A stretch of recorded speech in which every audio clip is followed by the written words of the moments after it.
और अज़हर खान साहब हमारे साथ मौजूद हैं, साबिक टेस्ट क्रिकेटर हैं और उनसे जान लेते हैं कि कौन सा प्लेयर परफॉर्म करेगा, कौन सा नहीं करेगा। लेकिन पहले अज़हर भाई, कल के मैच के बारे में आपकी मौजूदगी का फ़ायदा उठाते हुए मैं पूछूंगा कि कल फ़खर ज़मान ने परफॉर्म किया तो लाहौर कलंदर ने शाइन किया, तो क्या पहले मैच में फ़खर ज़मान ने परफॉर्म नहीं किया था तो लाहौर कलंदर जो है वो शाइन नहीं कर सका था?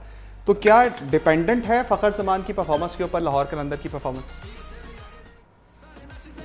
बड़ा एनालाइज करें या वैल्यूएट करें ना, तो ये बिल्कुल आपने ठीक कहा कि जब फ़खर ज़मान परफॉर्म करते हैं ना, तो बड़ा ही कम होता है कि लाहौर कलंदर की टीम जो है वो मैच हारे।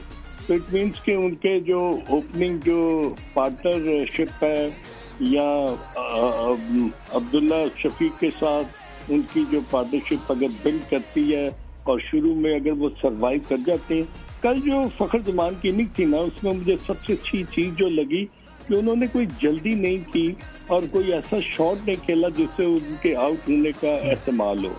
खास तौर पर वो मिड ऑन और मिड ऑफ की तरफ जब वो ड्राइव्स मार रहे थे ना, तो उसमें एक क्लास भी थी, एक एक्ट ऑफ एलिजेंस भी था और मुझे नहीं महसूस हुआ कि वो किसी वक्त भी ऐसा लगा कि वो कोई स्लॉग करने के लिए जा रहे हैं। और यही खासा होता है कि अच्छे खिलाड़ी का, अच्छे प्लेयर का, अगर वो पहले 10-15 रन बना ले तो फिर वो अपनी इनिंग को बिल्ड करते हैं और ये होना चाहिए। और फ़खर ज़मान की भी खासियत यही है कि उन्होंने ज्यादा अक्रॉस द लाइन शॉट नहीं खेले, ज्यादातर मिड विकेट, मिड ऑन और लॉन्ग ऑन की तरफ उन्होंने ज्यादा रन अपने वो जो किए।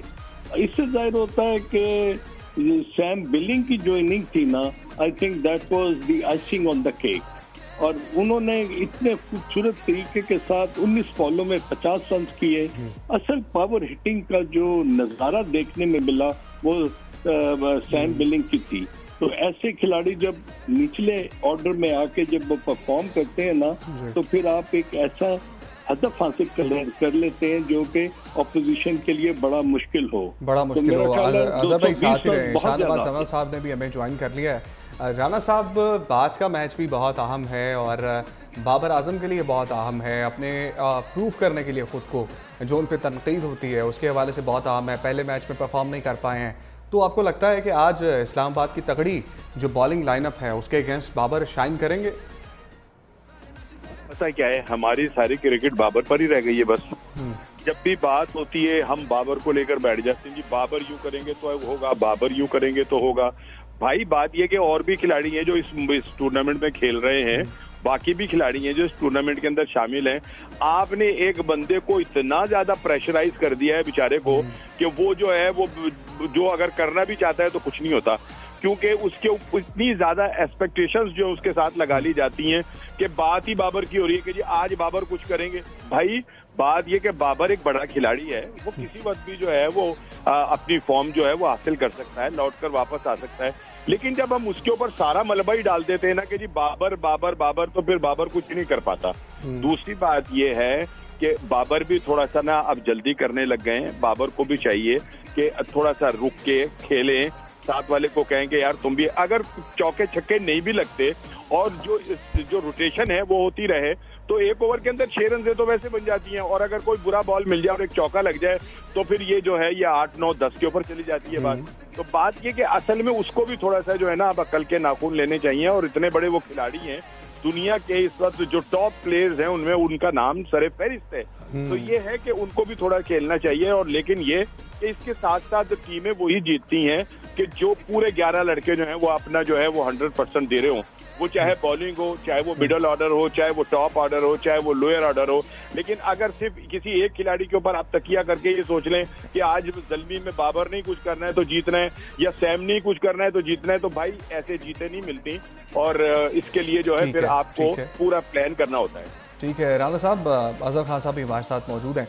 अज़हर भाई, जिस तरह से राना साहब ने बोला कि एक बाबर ही नहीं है, बाकी सब भी हैं, लेकिन जहाँ पर बाबर होते हैं ना, बाकी 10 जो हैं वो बिल्कुल ही बेरंगे नज़र आते हैं। सबको बाबर पे गुफ्तगू करनी होती है, सबको बाबर की परफॉर्मेंस का इंतज़ार होता है।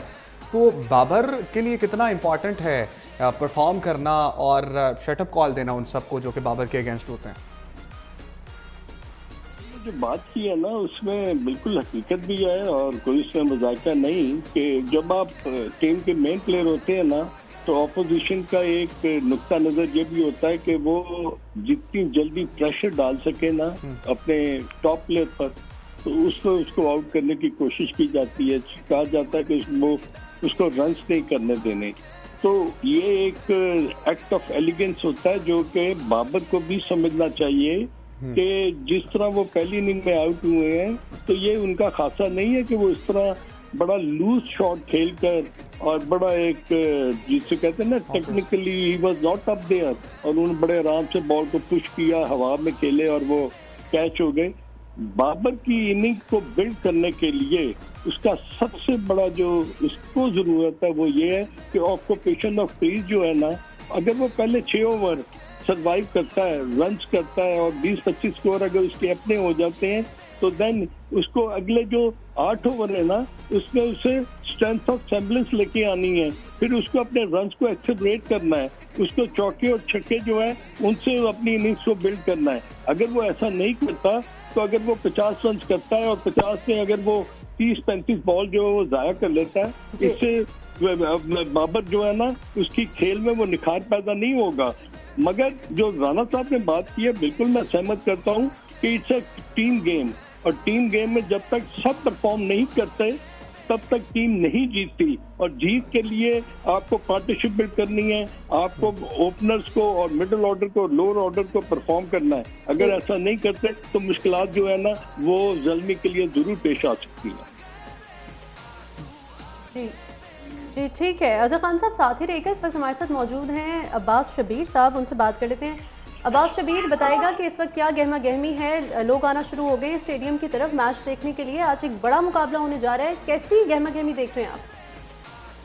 क्राउड अभी तक पुल नहीं कर सके हम पीएसएल के अंदर, जो हम एक्सपेक्ट कर रहे थे। पहले दिन रावलपिंडी के अंदर क्राउड था, दूसरे दिन था, लेकिन कल कदरे कम था और आज भी इतना इंप्रेशन नजर नहीं आ रहा। ये शाहनवाज भाई और अजहर खान साहब बात कर रहे थे बाबर आजम की, तो ये बड़ी अहम बात है कि पीएसएल में अभी तक कौन सा ऐसा यंगस्टर आपको 4 दिनों में नजर आया जिसने कोई अच्छी इनिंग खेली हो।